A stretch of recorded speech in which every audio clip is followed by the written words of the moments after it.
Banyak teman-teman yang kebingungan bagaimana sih proses penempatan pekerja migran Indonesia dan bagaimana sih alur-alurnya kita bisa bekerja di Korea dan bagaimana kita bisa sampai ke puncak Daegu Tower. Kalau sampai di puncak itu gampang ya. Yang penting teman-teman bisa masuk ke sini. Dan kali ini video kali ini saya akan memberikan sedikit informasi buat teman-teman yang ingin bekerja di Korea dan kesulitan untuk mencari informasi. Ketepatan sekali saya akan berikan sedikit informasi bagaimana sih cara penempatan TKI program J2G ke Korea Selatan. Oke, sebelum itu lihat dulu yang satu ini. Assalamualaikum warahmatullahi wabarakatuh. Dan masih bingung, belajar tidak mau, hafalan juga tidak mau, mencari dukun. Baik teman-teman, kali ini saya akan memberikan sedikit informasi buat teman-teman. Saya sudah menulisnya dan saya catat di handphone saya. Alur penempatan TKI Korea program J2G. Ya, program ini menggunakan visa S9. Jadi teman-teman harus lebih teliti lagi jika ada oknum menawarkan dengan visa S9 3 bulan terbang, itu hoax. Ya, hoax ya. 3 bulan terbang visa S9 tanpa ujian, hoax. Oke, yang pertama pendaftaran IPS Topik atau PBT, CBT ataupun dengan sistem online. Nah, pendaftarannya sistem online. Dan sebelum pendaftaran itu teman-teman harus belajar bahasa terlebih dahulu. Nah, jadi buat teman-teman yang menawarkan tanpa bahasa bisa bekerja di Korea dengan visa S9, bohong. Nah, selanjutnya verifikasi dokumen dan pembagian kartu ujian. Sebelum teman-teman melakukan ujian atau melaksanakan ujian, itu akan diverifikasi dulu datanya dan dibagikan kartu ujiannya. Tentunya membayar ujian juga, biaya ujiannya sudah ada di video saya sebelumnya. Selanjutnya pengumuman selanjutnya ujian IPS sistem poin baik PBT maupun CBT. Kalau sekarang dengan menggunakan CBT ya. Jadi teman-teman lebih mudah untuk mengerjakannya.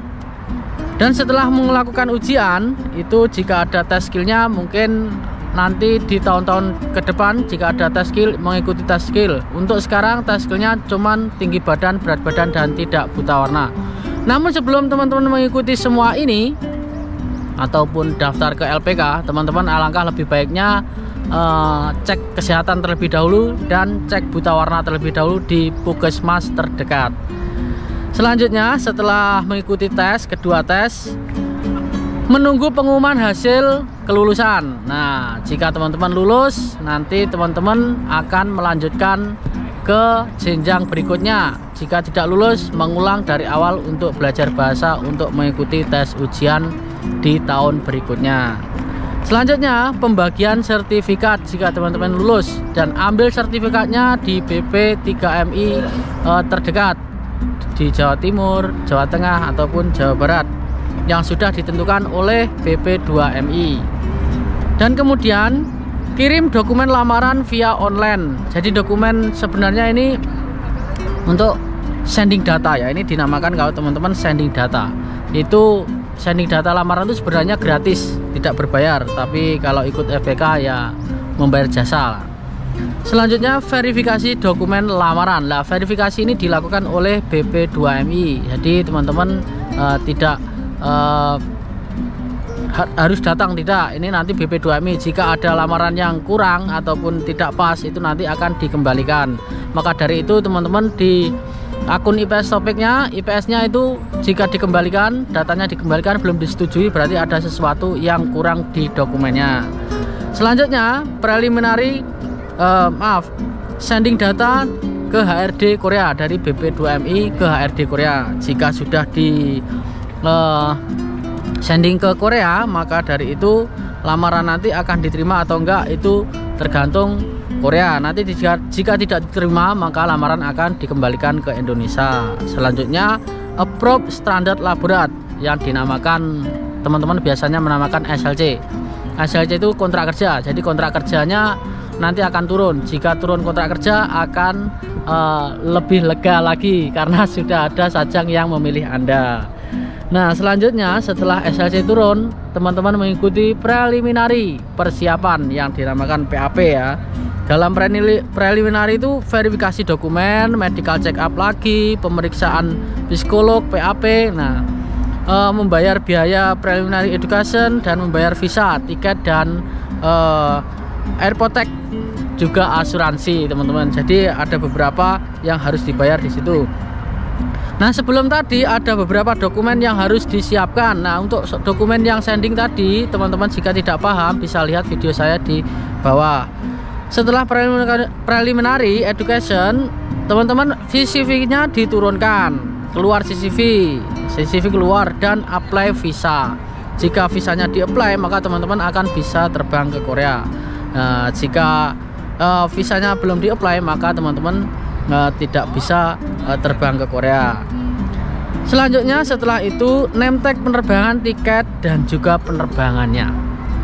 Nah, kalau sudah sampai jenjang ini, teman-teman sedikit lega, sudah mendapatkan tiket. Namun masih ada lagi yang harus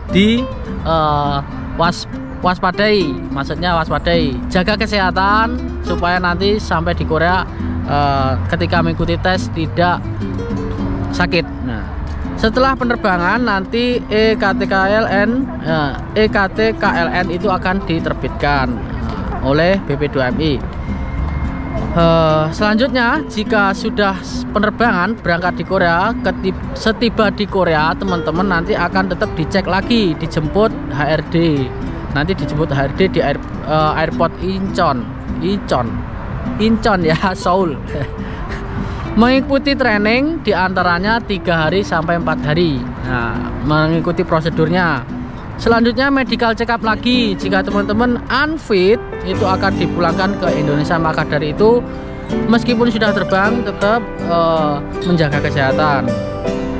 Setelah fit nanti teman-teman dipekerjakan oleh Sajang, diambil oleh Sajang.